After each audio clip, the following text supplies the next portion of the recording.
Spoiler warning for Final Fantasy VII, Final Fantasy VII Remake, Advent Children, Crisis Core, Dirge of Cerberus, Before Crisis, and maybe even G-Bike? Hey everybody, welcome to yet another Final Fantasy VII Remake video because I just cannot get enough of this stuff right now. So everybody's focusing on one thing, one part of the remake that's got everybody angry, but that's not what I'm here to do today. Today I want to talk about the thing nobody's talking about because it got so overshadowed by the ending, the compilation of Final Fantasy VII. In 2003, it was announced Final Fantasy VII was coming back with several new projects. We had a movie, Advent Children. We had an anime special in Last Order Final Fantasy VII. Multiple games with Crisis Core and Dirge of Cerberus. A couple mobile games that were never released over here like Last Order and G-Bike. And even a couple books that I have not been able to check out until this video. Turks, The Kids Are Alright, and On the Way to a Smile. Like it or not, the Final Fantasy VII universe was expanded and this stuff was all to be taken as canon unless stated otherwise. Well, maybe not G-Bike.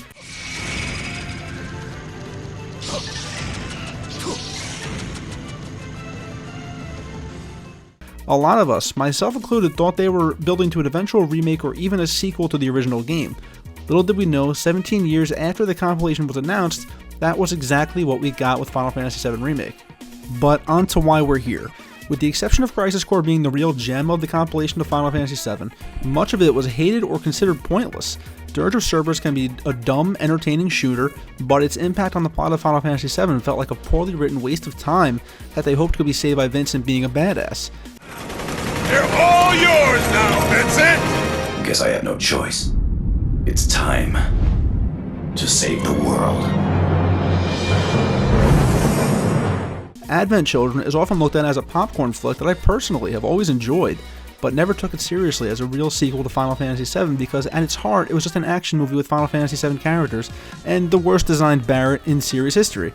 And even Crisis Core, being the game most of us remember fondly, made sweeping changes to the lore that a lot of people did not agree with. It took the one-winged angel concept so far that basically everybody and their grandmother had one of these things. And don't even get me started on Gact, this man is the reason these games will likely never get remastered.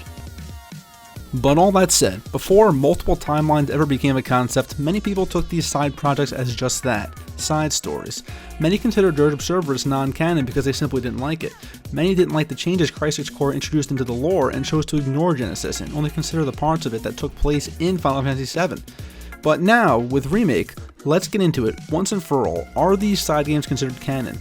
And I'm not going to leave you guys hanging. Yes, they absolutely are. As much as some people were hoping they would retcon or forget about Genesis, they did not. So let's get into the facts. Crisis Core is the main thing that matters here since Advent Children and Dirge of Cerberus both take place after Final Fantasy VII, but there's so much evidence that Crisis Core is now, in its entirety, canon. So aside from the Benora White posters we all saw in the demo and assumed was a slight nod, I'll go over the obvious references I noticed in order. First of all, Roche. Roche is a third-class soldier introduced partway in the game and then, disappointingly, never seen again. But the obvious Crisis Core reference from Roche's inclusion is his sword. He uses the exact standard-issue sword that Zack does in the beginning of Crisis Core. Also, all the third-class soldiers have this same weapon. Once again, maybe a small nod, maybe a direct reference to previously established lore. But if they didn't want to keep it tied to Crisis Core, they could have easily changed this, but they decided to go this route. Kunsel. At one point in Chapter 16, the party happens to run into an infantryman who knows Cloud, possibly a friend from before Cloud's memories got jumbled. This friend says, "I'll go get Kunsel," directly name-dropping a character that only ever appeared in Crisis Core. This is important because at a certain point in Crisis Core, Zack and Cloud are presumed dead. Kunsel texts Zack repeatedly saying he doesn't buy it and thinks Shinra's doing this big cover-up. So when this infantryman is surprised to see Cloud alive and kicking, it basically confirms Kunsel's theory that Shinra covered up their debts. This is something I can see them playing into the next game and is one of the key bits that led me to believe that Crisis Core is 100% canon in this new world. SNG type soldiers. During the conference room scene, Hojo suggests breeding Aerith within the ranks of soldier, the SNG types specifically. While Project G was mentioned in the original, it was never so directly addressed in-game by Hojo. Angeal and Genesis being the basis for G-type soldiers, with Sephiroth being the S-type, I think this was meant to directly acknowledge the in-universe existence of Genesis and Angeal. The last bits of Crisis Core take place in Chapter 18, like you see the whole sequence. The party is given a shot-for-shot, word-for-word look at Zack's last stand. This was such an accurate recreation, I at first thought they just reused the original Crisis Core scene until the Whispers appeared. Embrace your dreams and protect your honor as a soldier. This was Angeal's mantra that he passed to Zack with the Buster Sword. Boy, oh boy. The price of freedom is steep.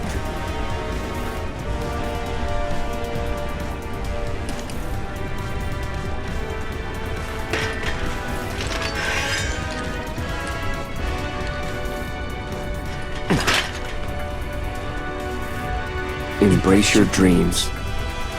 And whatever happens, protect your honor. As soldier!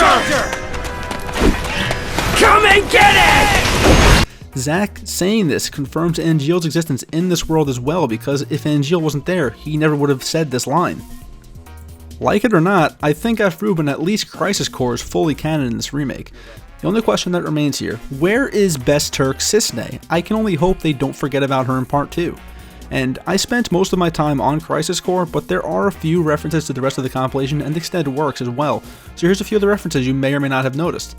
Before Crisis, Avalanche being bigger than the ragtag group we all know and love. Despite the game never coming outside of Japan, Before Crisis was a mobile game that came out in 2004 on Japanese phones, and it's here that we're introduced to the existence of a wider Avalanche. Before Crisis is tough to find footage for, so sorry about that, but it is in this game that Avalanche HQ is established and the hit on President Shinra referenced in the beginning of the game took place. Advent Children. Despite being a sequel, Advent Children is directly referenced in a big way at the end of the game. This fight with Sephiroth is so similar to the Advent Children scene, it almost felt like Square Enix wanted to prove they can remake that fight in-game. Right down to this particular version of the One-Winged Angel design-wise, throwing buildings at Cloud, this entire bit felt like a love letter to Advent Children. Many people think that Advent Children is so heavily intentionally referenced during this fight that this Sephiroth might even be the original Advent Children Sephiroth time traveling. So reference from The Kids Are Alright, Muriel Dudley, aka the Angel of the Slums, and Kyrie CANON both appear and play major roles in side quests, particularly in Chapter 14. This goes beyond a reference, these characters straight up appear. The Kids Are Alright was only recently translated last year, so this is one of the newest additions to the FF7 lore, but the book is a direct prequel to Advent Children and leads directly into it. They don't have much to do in this story, however, but I do think they're here more for future games and will have more important roles in the future. So, what does this all mean? Is it time for another one of Tom's crazy theories? Yes, of course it is. All this information, all these references, I think not only prove that the compilation of Final Fantasy VII is not only canon, but potentially will be integral in future stories. I think we haven't seen the last of Genesis, Angeal, and especially Zack, and that they're planning something with these characters. I just don't know what. I think they're laying all this foundation and setting up these Easter eggs to do something crazy with later that nobody's expecting. I've got some theories spitballing around, but I'll save those for another video. Guys, I hope you enjoyed this little dive into the deeper FF7 lore. I still have a lot more to talk about with this game, so stick around for more. Thanks for watching, see you guys next time.